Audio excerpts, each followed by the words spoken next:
না, কোনো গুঞ্জনের কিছু নেই। এটা তো আমাদের ডিসিশন অফ চিফ মিনিস্টার। যতদিন উনি আমাকে এটা দায়িত্ব দিয়েছিলেন, এখন উনি দায়িত্বটা নিয়ে নিয়েছেন। এটার মধ্যে গুঞ্জনের কি আছে?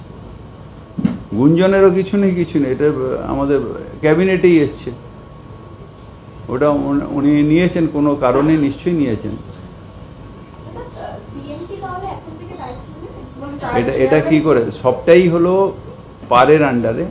আমাদের যে ডিপার্টমেন্ট দেয় ট্রান্সফার, সবটাই পারের আন্ডারে, সিএমের আন্ডারে। সিএম সেটা নিয়েছেন, এবার সিএম কী করবেন আমি কি করে জানি? সিএমই দিয়েছেন। সব ডিপার্টমেন্ট আমার যা মন্ত্রিসভা সেটা সিএমই দিয়েছে, মেয়র সিএমই ঠিক করেছে। তো যে দেবে সেই নেবে।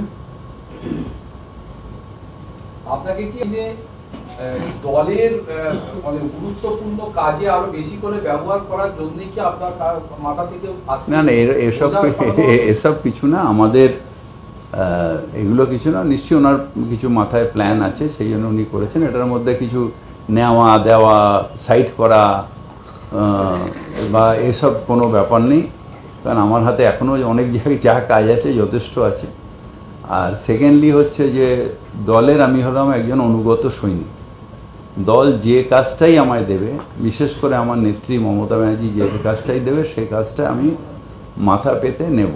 যে জঙ্গি সে মাদ্রাসাতেও থাকতে পারে, ঘরের কোণাতেও থাকতে পারে, আন্ডারগ্রাউন্ডেও থাকতে পারে।